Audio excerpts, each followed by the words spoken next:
Steve has been a friend of mine and has really taught me a lot of my business over the last several years of trying to be better at polling and reading voters.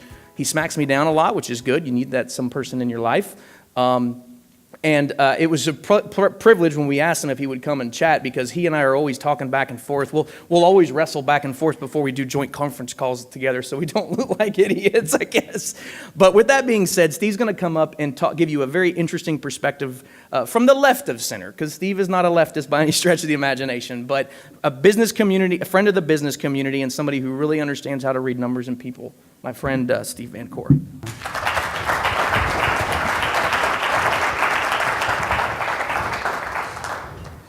Thank you, Ryan. It's hard to follow that high IQ there. It's amazing. Let me just make sure this is working. There we go. It's funny, I was out in the hall and I bumped into a customer, a client of ours, and he asked me, he said, well, what's going to happen? And I said, I own a polling company, and I don't own a crystal ball company.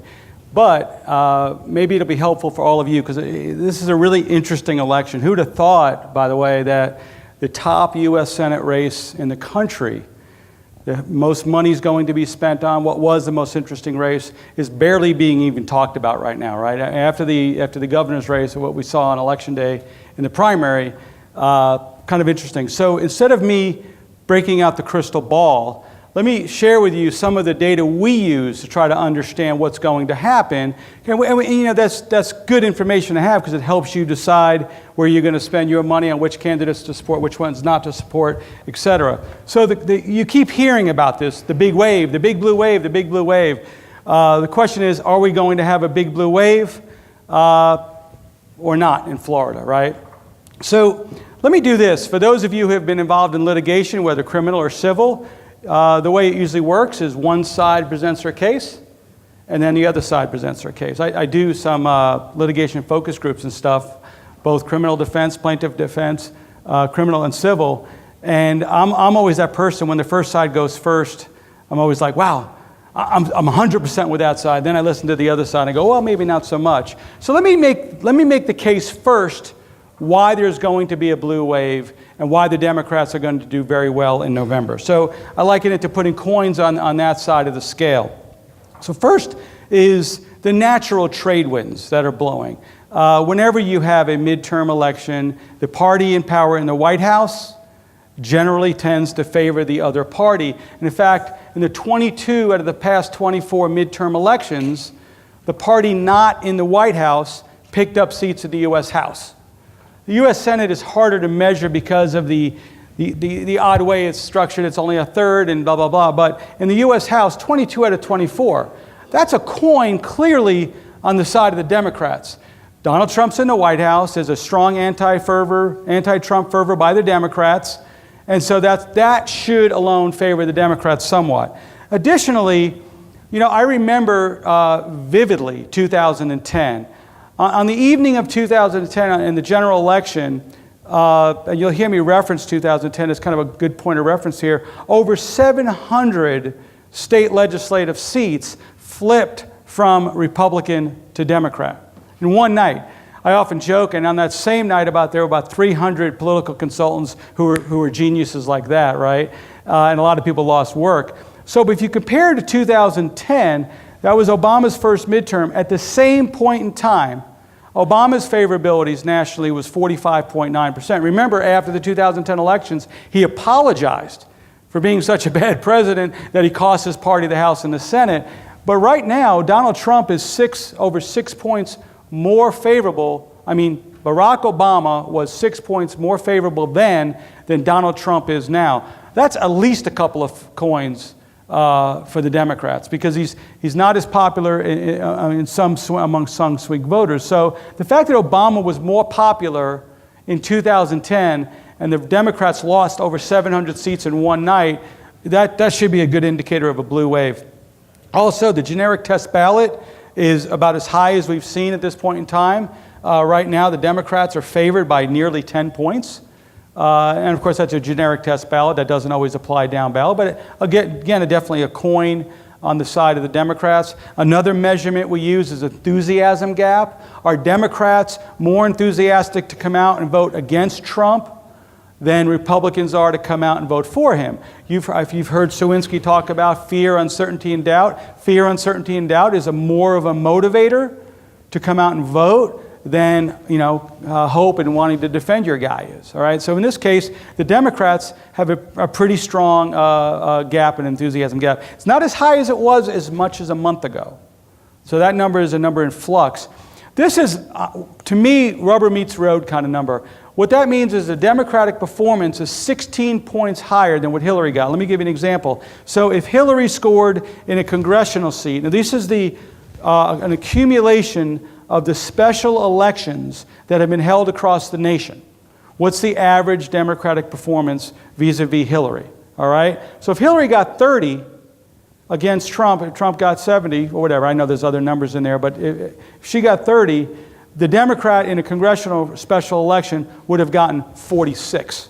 And that's happening on average, a 16-point bump. How does that compare to 2010? It's nearly double what the midterm performance was in favor of the Republicans in 2010. That, to me, is the biggest set of coins in favor of the Democrats. If that number holds, the Democrats will make gains in the U.S. House in Florida, and they will make gains in both the State House and State Senate.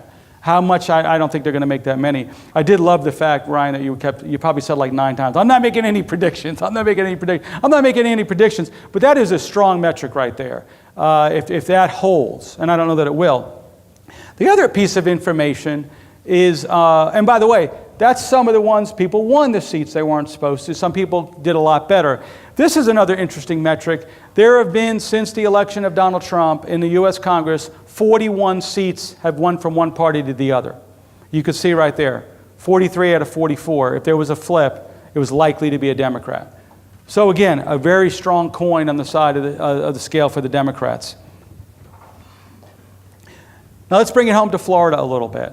There's 3 races that to me stand out. The first is Senator Taddeo. She won a seat that had previously been held by a Republican, but she should have won that seat. But frankly, that was a little bit of a surprise for someone like me. I've watched how the Republican Party has done a much better job in specials in Florida. Very good operations, very good way to turn out people in low turnout elections. Margaret Good is interesting because that race almost perfectly mimics what's happening nationally. That was a +6 Republican seat. She won it by 7, a 13-point performance gap. Okay, so Margaret Good won that seat, and a seat that maybe in another year she wouldn't have. And Eileen Higgins was the most interesting. It was a Miami County Commission race, a very Hispanic seat. A Democratic Anglo woman won that seat. Also, I point this out, what do all 3 of those candidates have in common? Yeah. So there might be something. I just got back a poll this morning from my company, Clearview, and we looked at it, and it was very interesting that the women candidates were all polling 3 points higher than similar situated men. Does that translate on election day? I don't know, but right now, today, there seems to be a slight bump for women. So, me being Charlie Brown, why they might not win in election day. So let me present the defense, as it were. Let's put the coins on the side of the Republican Party. And it usually starts with this. Let me give you one example. The 5 swing Senate seats that everybody, you hear about that are on the table. Now, I understand the role of parties. I understand the role of soft money. I understand the role of dark money. I understand that's all out there. But let me just pick one strata. That's the hard dollars, the campaign contributions that are reportable on those 5 races. Right now, today, cash on hand, the 5 Democrats have collectively $350,000. The 5 Republicans collectively have over $1.5 million. The Democrats barely have enough to keep the lights on, keep staff going, keep people walking door to door. And this doesn't include the soft. It doesn't include money yet to come, of course. But if you look at that one strata, the Republicans clearly have a distinct advantage. I'm involved in 2 of those races. We're just getting our first TV up. We're just getting our first pieces of mail out for the Democrats. And we're already in piece number 12 or 13 coming at us from the Republicans. And the TV's already been running. So, and we're holding our own, but because of those other dynamics. But money really matters. And there's this false narrative out there. I actually got a call from a reporter saying, well, Ron DeSantis won, and he got outspent. Doesn't that mean? And then he said, and then, Andrew Gillum spent the least amount of money on the Democrat. Doesn't that mean the candidate with the least amount of money wins? I said, absolutely not, because you're not counting the dozens and dozens and dozens of other races that were out there where the candidate with more money won. There were exceptional circumstances in both of those races, namely a very popular president among his base at a time when the country was looking nationally. Remember what happened on June 22nd when Trump doubled down on his endorsement of DeSantis. We had just come off Kennedy vacancy. We looked nationally. He appoints Kavanaugh. The Republican base goes from a high 70s favorability to 90%. 90% is ridiculously high. They're looking nationally, and then suddenly the president says, I'm with Ron DeSantis, and Ron DeSantis' campaign was entirely, I'm with that guy. Okay? Worked well for him. So money wasn't a big factor. Likewise, Andrew Gillum had Bernie Sanders come into state for him. More money was spent attacking Gwen Graham than she was able to spend on TV, and she came in second. And I hope somebody asks me a question about polling at the end of this, because there's a lot of people saying, I'm losing my faith in polling, and I'd like to address that. But money really matters in these races. You're allowed to communicate, you're allowed to do door-to-door, you're allowed to do all those kind of things. Also, by the mere fact that we're in a modern midterm in Florida, the Republican candidates get a 3 to 4 point automatic bump. Why is that? In the off-year elections, turnout's about 50 to 55%. In the presidential elections, it jumps to 70 to 75%. Who's that gap voter that doesn't show up? It tends to be younger, left-leaning minorities, okay? And that gives an inherent advantage to Republicans who are more staid, more likely to come vote. So any Republican on the ballot is going to get an advantage. Also, the advantage to Republicans, some of you may recognize this gentleman. If you don't, I'll tell you, he's our governor, and he's not your typical candidate. And he's specifically not your typical candidate who just writes big checks. I personally have never seen anybody do it as well as his team does it. And previous was Obama, did a very good job. He doesn't just write big checks. We saw how well that gets you when you're Jeff Green, right? He writes big checks and nothing happens. He's doing it all wrong. This gentleman does something really special. Let me show you what that is. So there's, I was talking earlier about the up and down in the midterms. You look at the lower bars are the midterms, right?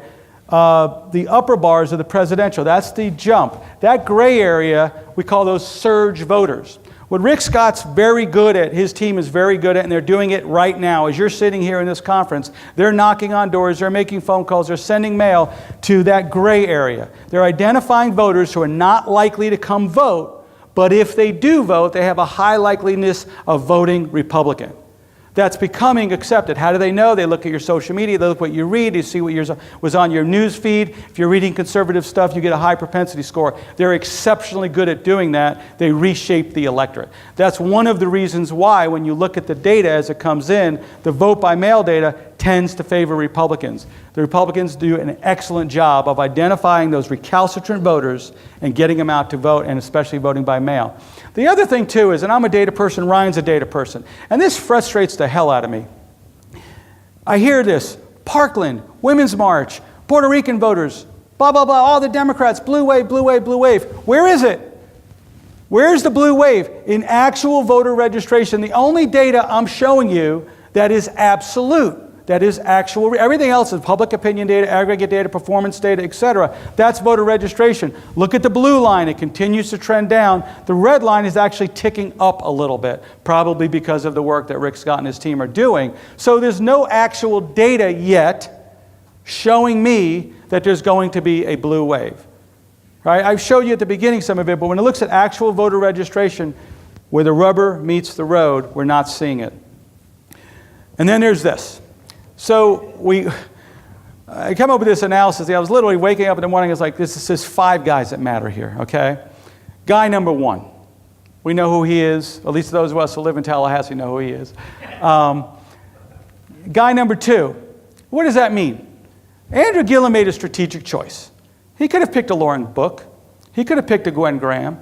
He didn't. He doubled down on his progressivism. He doubled down on what got him to the general by being more progressive than possible. Why he picked a guy that spent what Gwen Graham got, 1/10 what she got, is a different story, but I don't know. So then there's guy number 3. This guy, these 2 guys over here are inspiring their base. Clearly, this guy and his running mate are going to inspire the base. Now, I will say this. In the last 3 days, as a tactician, I saw what Ron DeSantis did in his first 48 hours after the election. Totally screwed up, right? Who doesn't condemn Nazis? Seriously, of all the groups you're going to hesitate to condemn, that's a group I think we can all agree, condemn those guys, all right? But now, what was his launch today? Did anybody see it? Environmental Ron. He's going to clean up the Everglades, he's going to clean up the algae, he's going to clean up the red tide, he's going to stand up against fracking. That guy moved to the center, while this guy and his buddy are moving to the farther to the left. Which brings me to the last guy. Well, I put him to the far left and the far right. This guy right here, my fifth guy, and his spouse. One of the data points you don't seem to hear a lot is 1,000 people a day. 1,000 people. Leon County is moving to our state every year. 1,000 people a day are moving to Florida. Who are those people? They tend to be older. They tend to be white. They tend to vote Republican. They tend to be more centrist, even if they were Democrats in Pennsylvania, Ohio. So I have my 70-something-year-old retired iron worker from Pittsburgh moving to Florida. So the question is, they'll turn out their base, they'll be inspired, they'll ride some of the blue wave. Will that be offset by this? By the two guys on the right? I'm not sure. I don't know. But the question then becomes, so who gets the turnout, and then who wins that fifth guy? And I think the team that wins that fifth guy, if they continue to move further and further to the left, I don't think they win that guy. But if they move to the center and talk about things that matter to people in the center, I think they will. And then it comes down to pure math. So that's my non-prediction. I think there's a little bit of you could see where I think things might go. But I'm more than happy to answer questions. And let me ask my own question to get started with the questions. Gee, Steve, haven't you lost confidence in polling? As a pollster, I was joking. Say when I come up, I say, my name is Steve. I'm a pollster. Hold your applause. There's two reasons you shouldn't lose confidence in your polling. Because most of what you saw out in the media, it's funny because Mary Ellen Kloss, a good friend of mine, tweeted, this is a failed industry. And I picked up the phone and called her and I said, Mary Ellen, that's just irresponsible for this reason. Most of the polls you see and consume are, frankly, crappy polls. Why are they out there? Well, people are using it to promote their companies, to promote their new online service, and who picks them up and carries them? The Tampa Bay Times, the Miami Herald. There, it's pablum, it's clickbait to them, so they run these bad polls. And then what happens? Listen, I was all in with Adam Putnam. I think Adam Putnam would be an excellent governor, okay? He knew he was losing. His own polls show they were losing. A bad poll comes out, shows it's a tie. What does he do? Every one of you got that email, I guarantee it. Safety ran it for 3 days in a row, promoting a bad poll. It had horrible methodology, etc. So that's reason number one. Reason number two is polls, and I love the fact that you kept saying I'm not predicting. Polls are not predictors. I went back and looked after the first week of the NFL. There were 16 games were played. If you looked at the end of the third quarter and predicted the winners, you would have been wrong in 3 of those races. There were 3 fourth quarter comebacks. So the question is, let's look at the Andrew Gillum surge, which I called on television, actually. I didn't call he was going to win. I said he was not going to have enough. We have an opportunity for the first time to look back in time at actual votes because the elections departments, the Secretary of State and the local supervisors are posting the vote by mail numbers separately and independently. So I can now take a look back in time. How did Andrew Gillum do in early, a month out from the election? He got crushed. He came in a distant third.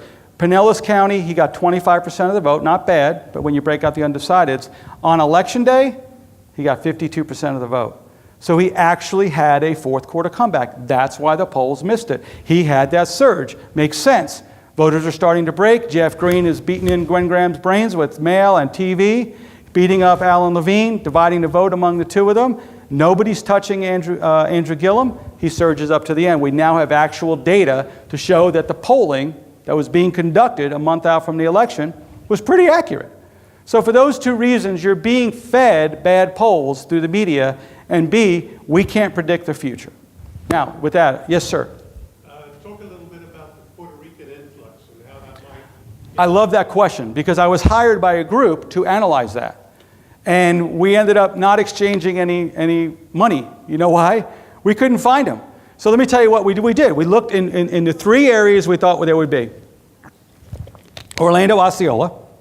My family's from Brooklyn, right, where everybody was, the Italians went there. So you tend to, when you migrate, and I know they're Americans, but when you come to an area, you tend to go to similar areas. Orlando, Osceola, Tampa, and Miami. Well, forget Miami, right? It's too hard. So we said, we're going to try those two areas. And what we did is we tried to look at the number of registered voters that registered as Hispanic or had a Hispanic surname since Hurricane Diane. We couldn't get out of the single digits in both areas. I think we got to 13,000. We kept broadening the definition. And at one point the client said, well, let's go before Hurricane Diana. Well, that doesn't make any sense. That they would have fled before the hurricane. So the numbers were microscopic. And you saw in the overall registration numbers, I'm not seeing any evidence of it. It was actually, I teach media at FSU, and one of my students is Puerto Rican. And I said, I think there's going to potentially be a bump. You know, we're estimating between 50 and 100,000 Puerto Ricans. And he said, there will not be. And I said, why not? He said, because the Puerto Ricans that are leaving Puerto Rico to come here are not Democrats. They're more likely to be Republicans than Democrats. I thought that was interesting. So we were unable to find enough of them even to study them. But that's a really good question because I'm just not seeing it. Yes, ma'am. How much of an influence do you think the fact that Florida is a closed primary state, that 1/3 of the voters, those non-party affiliated voters, could not vote in the primary?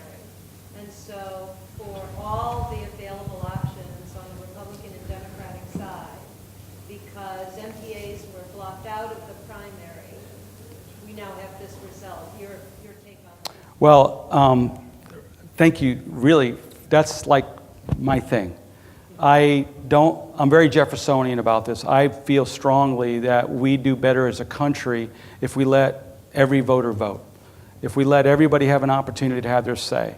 I was unhappy with the binary choices I was given for president in 2016, and I know a lot of people feel the same way about the choices you're given here because we exclude 28% of the electorate from being even allowed to participate in their democracy, A, and B, it gets worse at the legislative level because most of the seats, most of the legislative seats are over in the August primary. And so if you have that rare exception where you don't have a closed primary by a write-in, and I'm guilty of closing primaries. I've been in court twice over it. Eleanor Sobel, Kristen Jacobs. It was my idea to close the primary because we knew we had a better chance of winning. It was a legal, lawful thing to do, right? And we owned it. We said, no, we did it, of course. But it's wrong to exclude voters, and we have a system that does that. Now, I bet you most everybody agrees with that. Is it a bad idea to say most voters are legally prohibited from casting a ballot? Most people would say yes. Here's where the problem comes in. What do you do about it?